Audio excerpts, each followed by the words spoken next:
Hello বন্ধুরা, আমি দুপুরে কি রান্না করছি দেখো। আজকে যেহেতু শুক্রবার, কোনো টকের ব্যাপার তো নেই, তোমরা জানো। তো আমি ফুলকপিটা একটুখানি নুন দিয়ে ভাপিয়ে নিয়েছিলাম। তো শীতকালের মতন তো লাগে না, তবুও যাই হোক আমি একটু ভালো করেই কষিয়ে রান্না করব।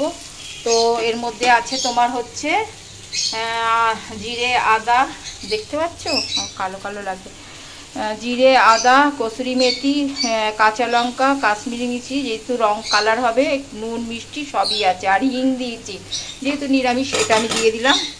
আর নামানোর সময় তখন আমি একটু জল দিয়ে দেবো, কারণ মশলাটা পুড়ে যাবে। তো আমি সব মশলা দিয়ে দিলাম, দিয়ে কষিয়ে নিলাম, কষাচ্ছি। এটা অনেকটা কষাতে হবে, দেখাতে গেলে অনেকটা বড় হয়ে যাবে। আর আমি এটা ঢেঁড়সটা ঝাল করে নিচ্ছি, একটু রসা মতন করে নিচ্ছি, সঙ্গে তো ভাতই আছে, থাকবেই, এটা দরকার। আর তোমার যেটা বলছিলাম যে আমি এক সেদ্ধ ডাল যদি করি, মুগ ডাল পেঁপে দিয়ে, আমি সেটা টেবিলে দেখাবো। টেবিল তো শেয়ার করি। বাই বন্ধুরা।